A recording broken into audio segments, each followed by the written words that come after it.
Hi everyone, this is Mr. Neil Writer, also known as the Wax Whisperer. Thank you for tuning in to my latest video.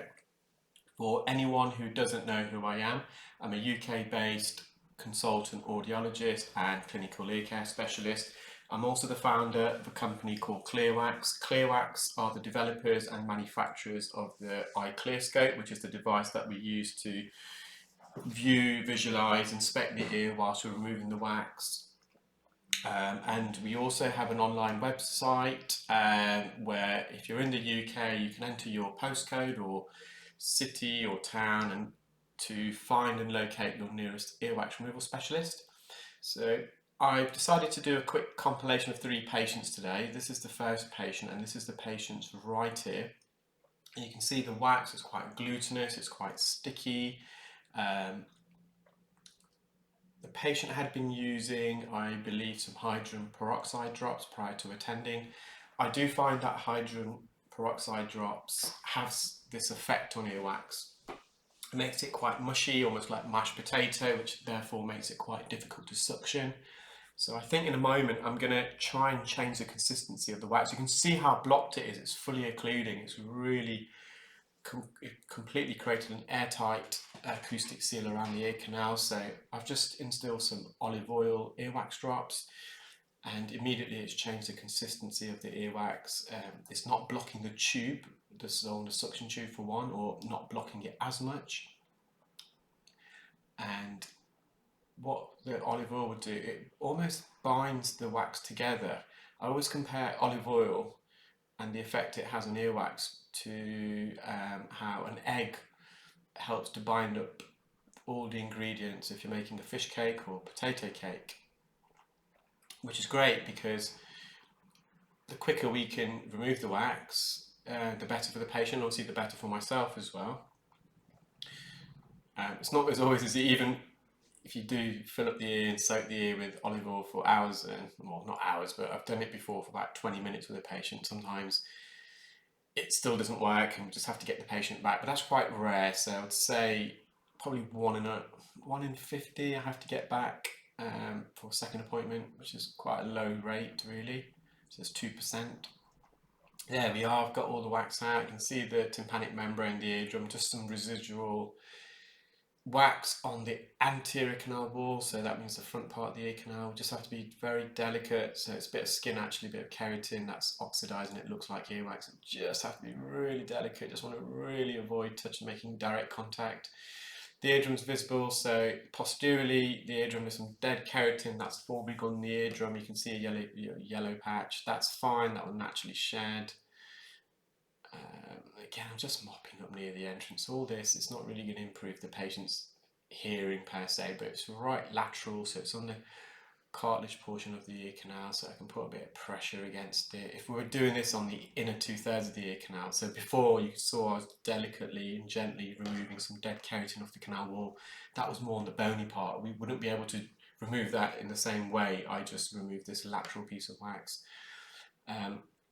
So that's the first patient. This is the second patient. I forgot which patients are which now. So this is the one I literally just saw an hour ago. Lovely gentleman, lives local, been recommended. He used to get his wax removed at the hospital using microsuction, but he's obviously come across myself. So this is the patient's left ear. He had been instilling some drops, some softening agents. I think he was using olive oil, but despite that, it's a real big plug. You can see the dead keratin. If you really look carefully at the ear canal, just around the perimeter where the wax is, you can see this white spongy layer. You can see as I'm trying to remove this wax, this white layer, it's almost oozing out olive oil because it's been soaked quite a lot. That's dead keratin. So that keratin has adhered to the wax and it's also adhered to the ear canal wall. You can compare it to double-sided sticky tape, which always makes the procedure a bit more tricky. And within the ear canal, you've got 2 bends. You've got the first bend, which is probably about 1/2 centimetre into the ear canal, and then you've got a second bend, which is between 1 centimetre and 1/2 centimetre. This wax is lodged beyond the second bend. I'll try and endeavour to put a picture of a cast. I've got a really good one actually I took a few weeks ago of the anatomy of one's ear canal, because it's not always visible when you're removing earwax. So I will upload that, and you'll see sometimes the second bend can be almost 90 degrees. So this wax is lodged behind that bend. So I've decided to go in with an ear hook. The patient was finding this a bit uncomfortable, and it was just purely because how lodged this wax was and how hard it was. And you can see I wasn't making any contact with the canal wall, but he was finding it slightly. He was happy for me to continue.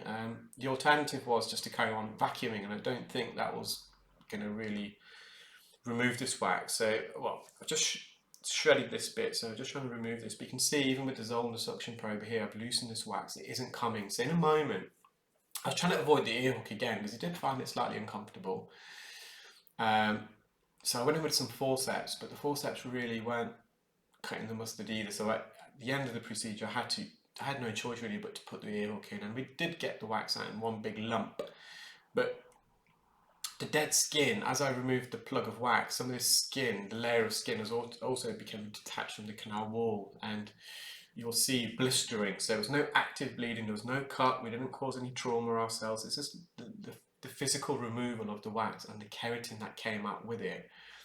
The keratin detached from the canal wall, and it just left blistering, that's sometimes happens in earwax removal, but it wasn't any direct trauma caused by ourselves. And you'll see, so I think here we are now, we're in with the ear hook. So I'm actually inserting the hook anteriorly, so to the left hand side, to the front of the left ear canal. And as I'm removing this, you'll see I'm nowhere near the back canal wall. The ear hook is more in the middle and to the front, and we're near the entrance. I'm bringing this out, so I did not make any contact with the back canal wall, but you can see that's where the skin detached from. So the ear hook was nowhere near that, and there's no cut there. It's just basically skin that detached. It's more blistering than bleeding. Just realised I'm really having to defend myself, aren't I? Because this is probably because some of the comments I've received. I shouldn't really have to do it, but anyway, there we are where we are. So yeah, the eardrum's nice, visible, healthy. This is the patient's, same patient, but just the right ear. You can see a plug of wax here. It's not as impacted as the left side, so the patient did attend. He wasn't aware that his right ear was even blocked, given his left ear was so bad. So it was only until I removed the left plug of wax, he suddenly noticed that his right ear wasn't as good. So I'm just loosening this. Again, he's got a lot of dead keratin. You can see that, the white coating. So I've just got him with some forceps. There was enough give. There wasn't this plug wasn't too soft, because otherwise we'll just be dissecting it. It came out in a big chunk. Just some dead keratin again. Just going to mop up near the entrance. So just using a fine end gauge to stop it clarinetting. Again, I mean, we could have just left the procedure like this, but I just wanted to remove this dead skin, because this part of the dead skin anyway is ready to be peeled. But as we go towards the eardrum, this skin was a lot more stubborn, and there's a bit of a tug of war. I did ask the patient whether he was okay, whether it was uncomfortable. He said it was fine.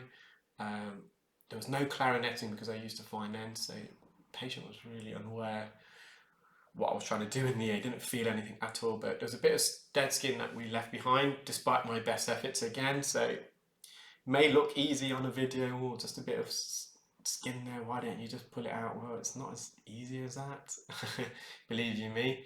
So we're really tugging away, but I did give it a fair crack. Got the majority of dead skin out. I even used some forceps to see if I can yank and pull. Not a very good technical medical word, but extract and pull, but yeah, to no avail. So again, we're really close to the eardrums. We have to be really gentle here. We're on the bony part. So again, if we make contact with this bony part of the ear canal, this patient won't be very happy, and he probably won't be coming back here. So this is where you need great hand-eye coordination, control of the endoscope. I mean, we do train a lot of, we were just looking at some of the data yesterday. I think we train in excess of 250 specialists, both in the UK and abroad. And despite people's best intentions of really developing the skill, there is going to be some people that no matter how much training we provide, they're just not going to have the skill level to do this. unfortunately, and because again, although you need the audiological knowledge to perform this procedure, you do still need the hands-on practical skills. And I can imagine some people who are good at gaming, for example, who have got really good ambidextrous hand-eye coordination. Okay, they lack the knowledge of the ear, but if they were doing this on a mannequin, for example, where they've got no risk of causing injury, that there might be some of these gamers would be really, really good.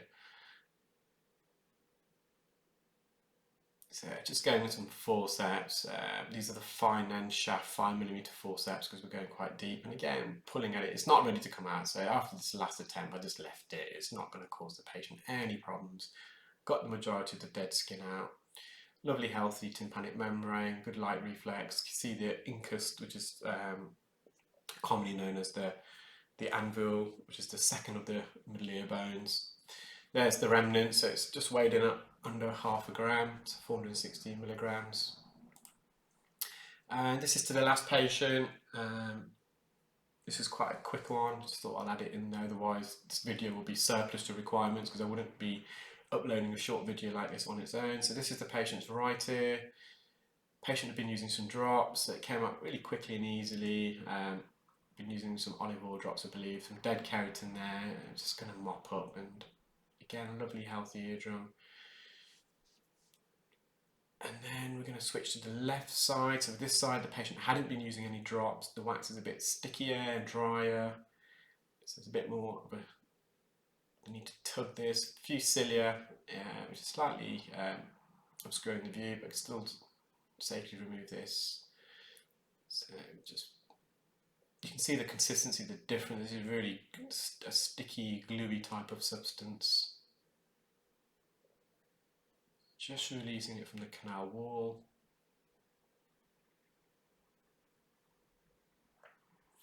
This is probably midway to the ear canal, so what people have to realise, the ear canal is not straight, so the diameter of an ear canal is between 6 and 8mm, give or take, for the majority of people, and the ear canal is not a straight line. You've got two distinct bends. The second bend can be 90 degrees sometimes, so we're not only having to enter a very small chamber, a very small orifice. Remember that the Zollner suction probe is 2mm diameter. The endoscope is 2.7, so that's for almost half a centimetre already, so half 0.5mm already. So we've only got a couple of millimetres here and there, give and take, and then the ear's bendy, so we have to stretch it, widen it, almost like we use the instruments as it's like a crowbar to widen the ear. Anyway, guys, I need to wrap this up, so I've got to get home. It's a bit late now, but I hope you enjoyed that video. If you're watching on YouTube, please do subscribe, select the bell icon, so you'll get notified as and when I upload new videos. If you're watching on Facebook, Instagram, please do follow the page, like the video, leave a comment, and I'll try and upload some more videos during the week. Take care, guys. Bye.